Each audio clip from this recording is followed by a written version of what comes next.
Yeah, so welcome back. And behind the scenes, I was actually conversing with my guest because he's actually looking very, very, very good.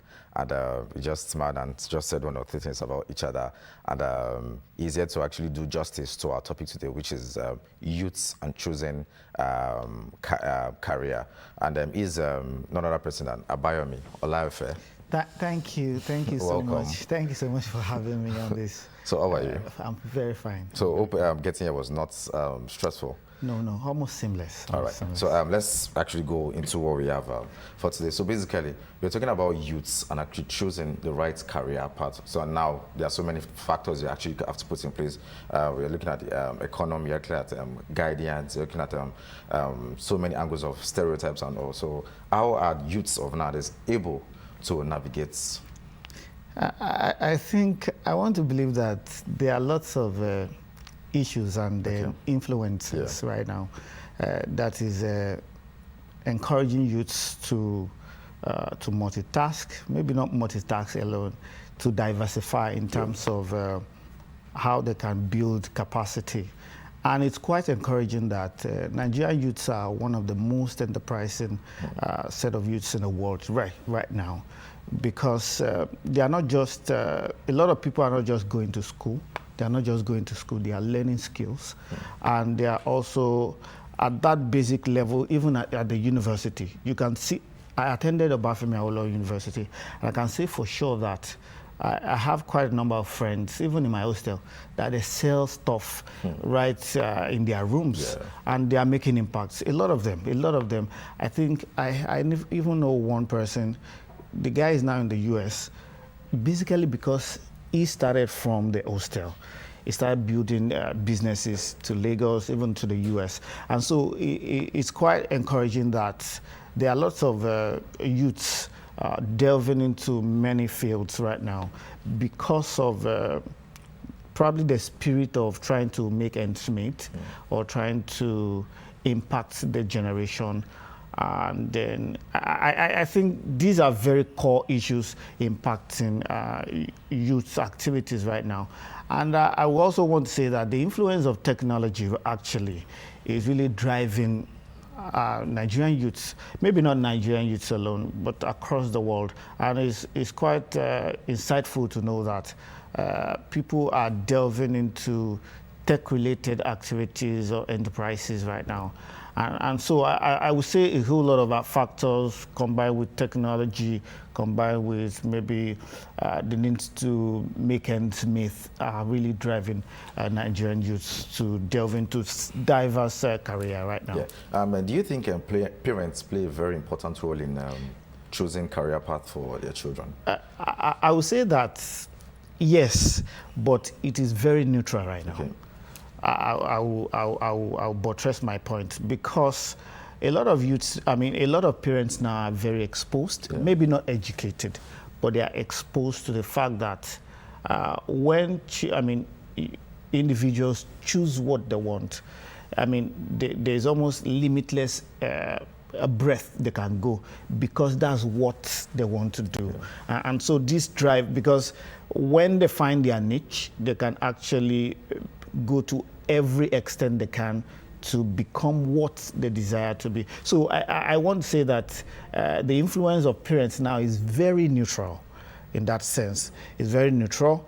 And so because of the exposure, let me put it that way. Okay. And you being a guardian, how would you put someone through on how to navigate either, like I said, stereotype? Because basically we've seen people would obviously fit in the other gender and do them perfectly, because we've seen guys that will tell you, oh, I can't go into fashion because it's more of a female, whatever. So how do you put them and tell them that, no, you can actually do this and actually become a better person at doing this? Yeah, I think what I do majorly is to see, to ask them, are they interested? Okay.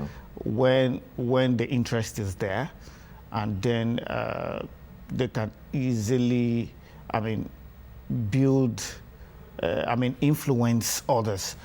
I will give an example of what I just said. I delivered a paper recently at a conference in Osun State, I think this week. And the report was basically on the fact that our culture has feminized the field of early childhood education. And so the report is not just the Nigerian factor, actually, because the UNESCO, I mean, I used secondary data from the UNESCO report that was done this year. And so navigating through paths, I mean, through career that are very feminized or whatever, depends on capacity. I believe if you have the capacity to thrive in that field, there's no way, I mean, there's a very little way by which, I mean, the society or that field can restrict you as to what you can do. Yes, I want to say that I also am an early childhood educator, and also because generally the stereotypes is also at that stage of education too, in terms of we have more female in that field. But then because you have capacity, I can basically say, because I have the capacity, I can easily navigate through the paths, and the sky is almost limitless for you if you can build capacity in that field. Yes. And then one other barrier is, like I have noticed, people will tell you, oh, I have flair to do this, but the fact that the economy is actually not in the place that you want it to be, you tell yourself that, oh, if I eventually go to school to do this, having to graduate and having to get a job in that field, and you're telling yourself, no, I don't, because of past experience, I don't see people getting enough job from that very field. So basically you're telling yourself that, no, I can't do this, let me go for something else. So how do you deal with that also? I think at this very age, there's what we call career neutrality right now. Almost virtually everybody don't restrict themselves to one career right now. And so, I mean, so the influence of career neutrality is that it shows you opportunity in other fields, that you are not just a teacher, you are a mentor. You are not just a mentor, you are delving into other career like journalism and other fields that you feel may be related to what you do. There are people that are writers. They want to choose that as a career path. But because maybe there's not enough, I mean, to quickly shoot them into limelight so that they can get enough money, they can diversify. There are things they can do to supplement, like you are feeding the other career by doing another thing that brings you money. Yes, and I feel people can actually do that. So that, I mean, I've worked with people that they are probably into publishing, but there's no money there. But they do other things that bring money to them, like at least I know of somebody that I've worked with like that. So, but then surveying is bringing money, but then you are into printing too. You use the money to feed in, even though there's not enough money or income coming from publishing, but then you interbreed the two areas, and then you can make with. So I feel that youth can actually do what they love to do, which is their niche, which may not be bringing money at this time, but then they have another thing they do that brings enough money, and they can feed, they can interbreed. I mean, those two areas to at least to bring fulfillment, because it's very, very important that you are fulfilled in what it brings money or it does not bring money at that time. So I think it's very important to, to do that. Do you also think talent is enough in the case of you not having education for you to choose your career path? Is talent enough? I will say no. Okay. And I'll give one reason. Talent, because one of the things I actually talk about as an educator is that at the basic level of education, really, there's a place whereby, intelligence, be it genetic, I don't know, intelligence can take a child. And so at that level, it now depends on what that child or what, the teacher or the parent could have built in that child to take that child, through to the other stages of education, because it's very important. If you are able to build a child, because it happens that a child in a basic level of education, they are very intelligent, and then they continue to move to the higher cadre of education, and they begin to drop in terms of the way, I mean, their intelligence level. Let me put it that way. But then, so even though there are lots of multiplicity of challenges that may affect such child at that level, but then you see another child who is not so performing very well at that basic educational level, and then they move up the ladder and they begin to perform so well. So I mean, that's a clear indicator that talent may not be enough for you. You need to begin to build resilience. You need to begin to build yourself more. I mean, adaptation is very important. So you need those adaptive skills, socializing skills, so that you cannot just build on what you know alone. Yeah. You leverage the social capital that you have in relating with people. Sorry to cut you short. You've chosen a career path. Like, at what age do one realize that, oh, this is what I want to do? That's a very important thing. I mean, important question. Yeah. I tell my students almost all the time that it's okay not to be, not to figure it out at that level. Any stage. People get... In your 30s, in your 40s? Well, maybe after university. Okay. There's no big deal not figuring it out at when you are younger or in secondary school or even in the university, because life happens to everybody. And so sometimes when you just leave the university, you begin to navigate different career path before you could actually get a breakthrough in whatever you want to do. And so it happens. So it's basic thing that I tell them is it's okay not to find it, not to actually get your trajectory at this level. It's okay. The important thing is build yourself. What are your interests? Just nurture yourself through, what you are doing. And so with time, you figure it out. And so I believe maybe after university, people get hold on whatever they want to do, really. Yeah. So, and one other question: how do people put a balance to their career path and, like you said, the skills they have? Because we've seen situations where people will tell you, "Oh, I work in so and so place," but the fact that they have a so and so skills, they have something that they're doing, it's actually interfering with what they're supposed to. And you see people telling you, "Oh, the fact that what I'm even doing for example paying me enough as I'm earning with my skills." So, how do we put a balance to it? I think putting a balance maybe it may be very difficult. Okay. And I feel that it depends on individual, because there are individuals that know, let me say, that has mastered how to prioritize what they want to do. And I feel that prioritizing whatever you want to do, helps a lot in balancing any activity. Okay, what are the things I have to do first? What are the things I have to do in the second stage? So prioritizing is very important. If you are able to prioritize whatever you want to do, I feel that it places one in a very good stead. To thrive. Yes, yeah. I want to believe that. So, and then about getting maybe money, or one is paying and one is not paying so well. I feel that actually cuts across, every activity that we do, because we do so much sometimes. So when you are doing so much, it tends to affect the way we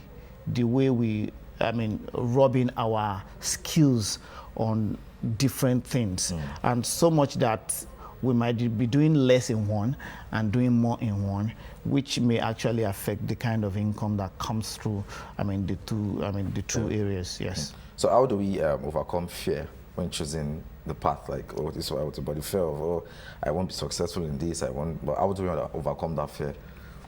I think with that, I think mentorship now comes to play. Okay. Somebody because mentoring is just like somebody who has gone ahead of you, and they know how the terrain looks like.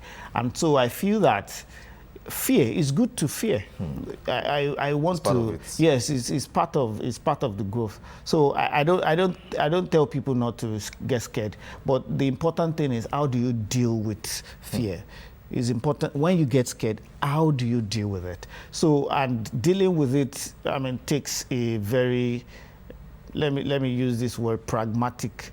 That is, you need to put in the action. How do I take away this fear? So I want to believe that in terms of career, I mean, choosing career, one needs to try as much as possible to have a mentor, because they have a way of rubbing, maybe not totally rubbing their own experiences on one, but then can actually guide, I mean, such an individual, I mean, to avoid maybe pitfalls that they had gone through, that they didn't have the opportunity to get somebody to, I mean, to put them through. But then having a mentor can actually help in aligning the fear of an individual. Do you also think financial barriers can actually put a stumbling block between you and what you want to achieve? I mean, to some extent. I mean, I'm a student of political science, and we usually say that maybe sometimes an idea, I mean, where you don't have the material capacity, well, maybe one may not go so far. But then I think we have to be very objective in talking about that. Maybe finances are not so important. Yeah. Maybe the ideas are not so important all the time too. And so it boils down to the fact that we need to balance. Sometimes when you have the idea, you can go to any extent to achieve it, even probably by collaborating with people, by looking for equity from family, not just outside from families who can fund that idea. So there are lots of options for us. So talents may not be enough, not having finances may not be enough, having ideas may not be enough, not having ideas may not be enough. So we have a lot of things to balance, from having ideas and seeking for finances, or even from not having ideas but having money and seeking for whoever has the idea and financing it. So there's a need for balance at that stage. So money may not be enough, the idea may also not be enough, and also the idea may go along with too. So it's like that. So time is actually not our friend, so we have to go. So everything you've said, I want to just sum it up and actually encourage someone who is actually having issues deciding what he or she wants to do. So I will actually say that one should find a niche. Yeah. If you can find your niche, I think that can actually propel such a person. And also, when you have education, when you have the opportunity to have education, you need to look for a profession that gives you capacity. You study political science or you study sociology; those are very neutral fields.